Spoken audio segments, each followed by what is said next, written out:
हर हर महादेव सभी को। भारत में हर एक बच्चे से बच्चा भी रामायण के बारे में जानता है और रामायण में रावण की एक महत्वपूर्ण भूमिका है, यह भी सभी को पता है। रावण का नाम सुनते ही 10 मुख वाला राक्षस की एक काल्पनिक चित्र हमारे सामने बन जाती है, क्योंकि 10 से रावण की पहचान है, इसीलिए इसे दशानन भी कहा जाता है। रावण को बुराई का प्रतीक माना जाता है और इसी बुराई का अंत कर जीत के प्रतीक के तौर पर हर साल दशहरे के दिन रावण के पुतले को जलाया जाता है। हालांकि रावण ने मां सीता का अपहरण किया था, इसीलिए हम रावण को बुराई का प्रतीक मानते हैं और वैसे भी वह राक्षस कुल का था। लेकिन इसके बावजूद भी रावण में कुछ ऐसे गुण थे जो उसे महान बनाते हैं। कई पौराणिक ग्रंथों के अनुसार रावण ग्रंथों का ज्ञाता था। उसने अपनी बुद्धिमत्ता और ज्ञान से भगवान शंकर को भी रिझा लिया था। आज इस वीडियो में हम जानेंगे रावण का इतिहास, जिसमें रावण का परिवार, रावण का जन्म किस जाति का था, रावण का ससुराल आदि के बारे में विस्तार से बताएंगे।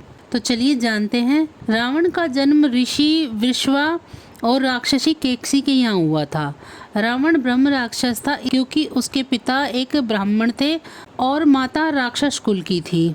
पौराणिक मान्यताओं के अनुसार कहा जाता है कि रावण की मां केकसी के पिता और दैत्यों के राजा सोमाली चाहते थे कि केकसी की शादी नश्वर दुनिया के सबसे शक्तिशाली व्यक्ति से हो, ताकि उससे एक असाधारण संतान का जन्म हो सके।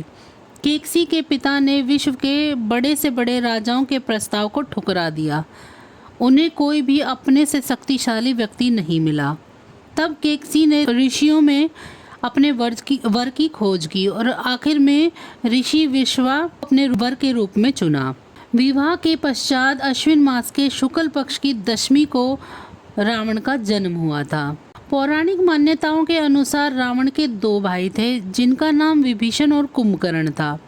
कुंभकर्ण भी रावण की तरह राक्षस प्रवृत्ति का था, लेकिन विभीषण राक्षस कुल में जन्म लेने के बावजूद भगवान राम का परम भक्त था। स्त्रोत्रों में रावण के एक और भाई का उल्लेख है, जिसका नाम अहिरावण बताया जाता है।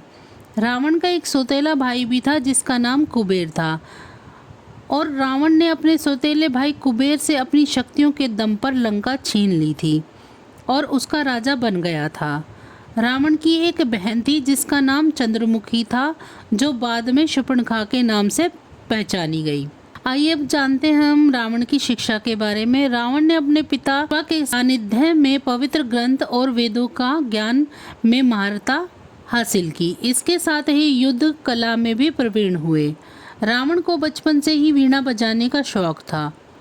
इन्हें एक उत्कृष्ट वीणा वादक भी कहा जाता था। इनके ध्वज पर वीणा का चिन्ह हुआ करता था। अपने प्रारंभिक शिक्षा के बाद रावण ने कई वर्षों तक भगवान शिव को प्रसन्न करने के लिए घोर तपस्या की। कहा जाता है कि रावण भगवान शिव को प्रसन्न करने के लिए 10 बार अपने सिर को काट कर के बलिदान दिया था और 10 बार कटे हुए सिर की जगह पर दूसरा सिर आ जाता था। उसकी तपस्या पूरी हुई और भगवान शिव उससे प्रसन्न हो गए। उसने भगवान शिव से अमरता का वरदान मांगा, लेकिन भगवान शिव ने रावण को अमरता का वरदान देने से मना कर दिया।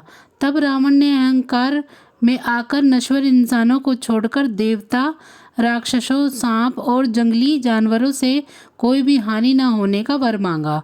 यही कारण था कि रावण को कोई भी परास्त नहीं कर पाता था।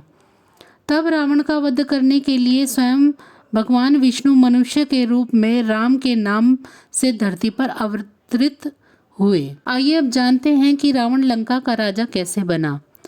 रावण को लंकेश्वर के नाम से जाना जाता है। यह लंका का राजा था, लेकिन लंका का राजा रावण कैसे बना, इसके पीछे एक रोचक कहानी है।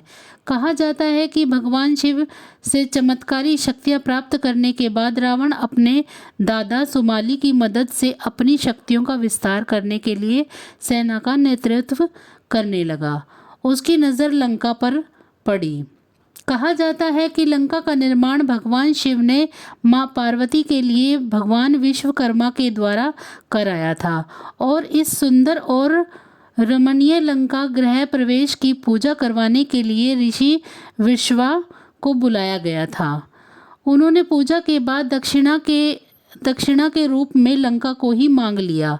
रावण के सौतेले भाई कुबेर ने रावण और अपने अन्य भाई बहनों को संदेश पहुंचाया कि लंका अब उनकी हो चुकी है। लेकिन रावण ने कुबेर से लंका को अपनी शक्तियों के बल से छीन कर खुद उस पर कब्जा कर लिया। इस तरह रावण लंका का राजा बना। रावण को भगवान शिव का परम भक्त कहा जाता है। पौराणिक मान्यताओं के अनुसार कहा जाता है कि लंका के राजा बनने के बाद रावण भगवान शिव से मिलने के लिए कैलाश पर्वत पर पहुंचता है। लेकिन वहां पर भगवान शिव के वाहन नंदी रावण को अंदर जाने से मना कर देते हैं, जिससे क्रोधित होकर रावण नंदी को चढ़ाने लगते हैं। इधर नंदी भी रावण से क्रोधित हो उठते हैं और उन्हें श्राप दे देते हैं कि तुम्हारे लंका को एक वानर ही नष्ट कर देगा। रावण अहंकार में आकर कैलाश पर्वत को उठा लेता है और नंदी को कहता है कि वह शिव समेत पूरे कैलाश को लंका ले जाएगा।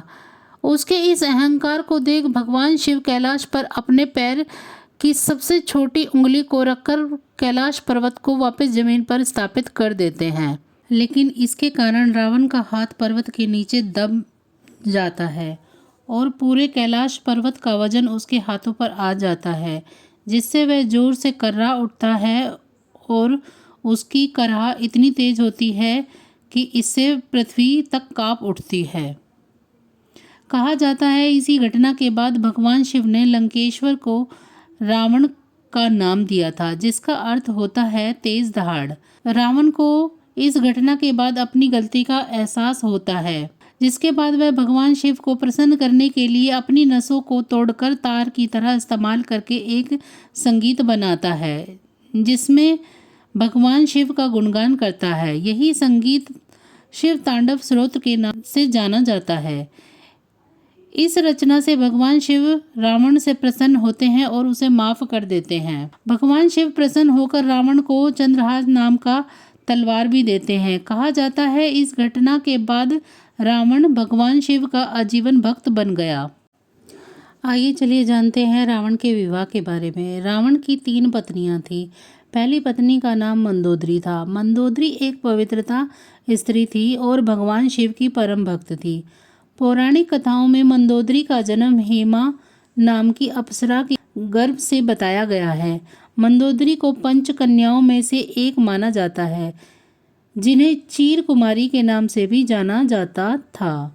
कहा जाता है कि मंदोदरी भगवान शिव की पूजा और तप से उन्हें प्रसन्न करती थी और उनसे पृथ्वी के सबसे शक्तिशाली और विद्वान पुरुष से उनका विवाह होने का वरदान मांगती थी। इसी वरदान के फलस्वरूप मंदोदरी और रावण की मुलाकात श्री बिल्वेश्वर नाथ मंदिर में होती है, जहां पर रावण मंदोदरी की खूबसूरती से मोहित हो जाता है और उससे विवाह कर लेता है। मंदोदरी के अतिरिक्त रावण की 2 और पत्नियां थी। कहा जाता है कि रावण की 3 पत्नियों से इसे 7 पुत्र प्राप्त हुए थे, जिनके नाम हैं इंद्रजीत, अक्षय कुमार, अतिकाय, देवांतक, निरांतक, त्रिशिरा और प्रहस्त। क्या सही में रावण के 10 सर थे? चलिए इसके बारे में जानते हैं। रावण को दशानन नाम से जाना जाता है और हर कोई जानता है कि रावण के 10 सर हुआ करते थे, लेकिन शास्त्रों में बताया गया है कि रावण के जो 10 सर थे वह भ्रमित रूप से थे। दरअसल रावण अपने गले में 9 रत्नों से बनी एक सुंदर माला पहनता था। उन नवरत्नों में बहुत बड़े बड़े मोती लगे हुए थे, जिसकी चमक इतनी तीव्र हुआ करती थी कि उसके कारण रावण का एक प्रत्यक्ष सर के साथ 9 अप्रत्यक्ष सर भी नजर आते थे। आइए चलिए जानते हैं अब रावण को त्रिलोक विजेता क्यों कहा जाता है।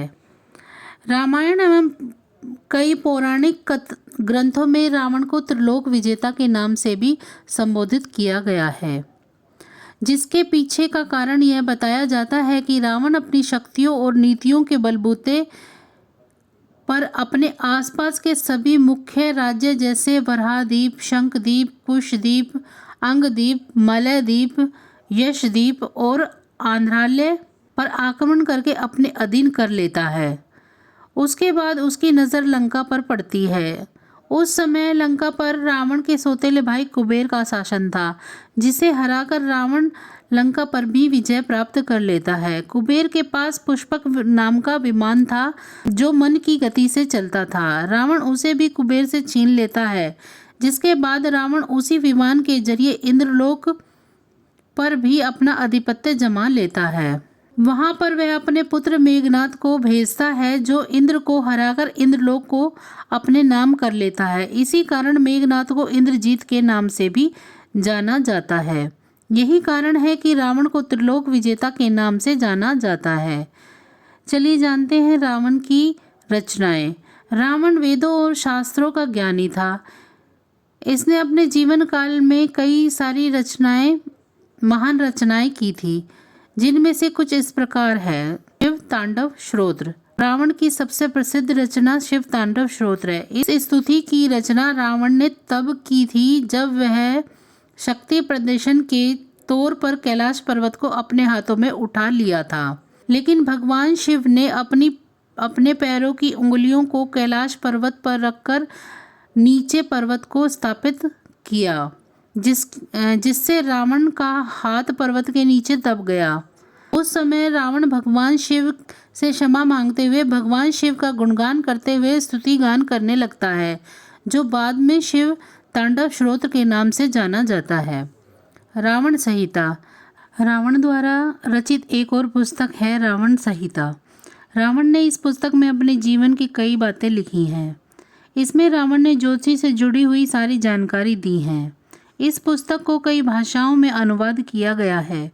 उपरोक्त रचना के अतिरिक्त रावण ने अंक प्रकाश, रावणियम, नाड़ी परीक्षा, प्राकृत लंकेश्वर, ऋग्वेद भाष्य, इंद्रजाल, कुमारतंत्र, प्राकृत कामधेनु आदि पुस्तकों की भी रचना की है।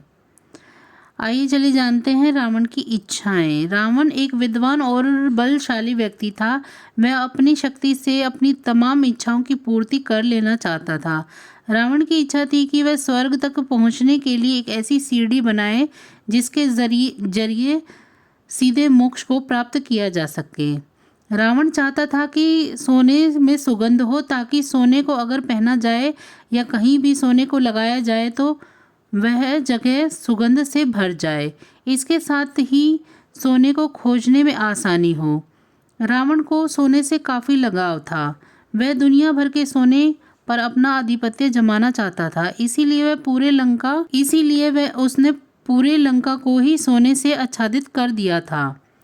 रावण चाहता था कि धरती के सभी जीवों के खून का रंग सफ़ेद हो जाए, क्योंकि सभी देवताओं के साथ युद्ध के समय खून जब नदी में मिलने लगा तो सृष्टि का संतुलन बिगड़ने लगा था, जिसके कारण इससे रावण अपने आप को दोषी मानने लगा था।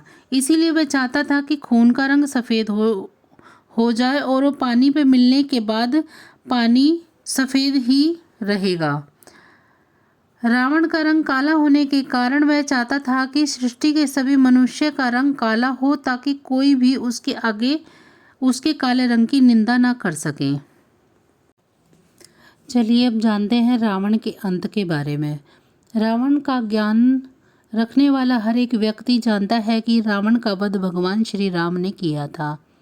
रामायण के अनुसार रावण ने भगवान राम की पत्नी सीता का अपहरण किया था। कहा जाता है कि रावण की बहन सुपर्णखा राम की सुंदरता पर मोहित हो गई थी और उसने एक सुंदर स्त्री का रूप लेकर भगवान राम के सामने विवाह का प्रस्ताव रखा था। लेकिन भगवान राम ने यह कहकर प्रस्ताव को मना कर दिया था कि उनका विवाह मिथिला की राजकुमारी जानकी से हुआ है। वह अपनी पत्नी के होते हुए किसी पराई स्त्री से विवाह नहीं रचा सकते हैं। जिसके बाद सुपर्णखा माँ सीता को खत्म करने के लिए उन पर आक्रमण करती है कि इसी बीच लक्ष्मण आकर अपने बाणों से सुपर्णखा की नाक को काट देते हैं।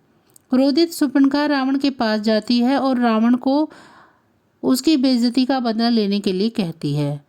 रावण ऋषि मारीच के पास जाता है और उसे छल पूर्वक माँ सीता के अपहरण करने में मदद के लिए बोलता है।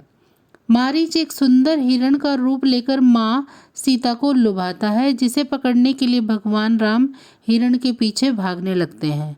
इसी बीच चिल्लाने की आवाज़ आती है, जिसके बाद लक्ष्मण भगवान श्री राम के पीछे भाग पड़ते हैं। इसी बीच समय का फायदा उठाते हुए रावण आता है और छलपूर्वक माँ सीता का अपहरण कर लंका ले जाता है। वहाँ वह माँ सीता को अशोक वाटिका में रख देता है। बाद में भगवान श्री राम वानर सेना बनाते हैं और वानर सेना की मदद से लंका पर हमला करते हैं। 8 दिनों के युद्ध के पश्चात भगवान श्री राम अंत में रावण का वध करते हैं और इस तरह बुराई पर विजय प्राप्त करके सीता माता को वापस अयोध्या लेकर जाते हैं। तो बस आज की जानकारी इतनी ही थी। फिर मिलेंगे हम किसी अन्य जानकारी के साथ। अगर आपको मेरी जानकारी अच्छी लग रही है तो मेरी वीडियो को लाइक करें। मेरे चैनल को सब्सक्राइब नहीं किया है तो मेरे चैनल को सब्सक्राइब करें और कमेंट बॉक्स में मुझे ज़रूर ये बताएं कि आपको मेरी ये जानकारियाँ कैसी लग रही हैं और बेल आइकन को ज़रूर प्रेस करें ताकि आपको मेरे आने वाली वीडियो का नोटिफिकेशन मिलता रहे। तो अब दीजिए मुझे इजाज़त। आप सभी का बहुत बहुत धन्यवाद। जय श्री राम।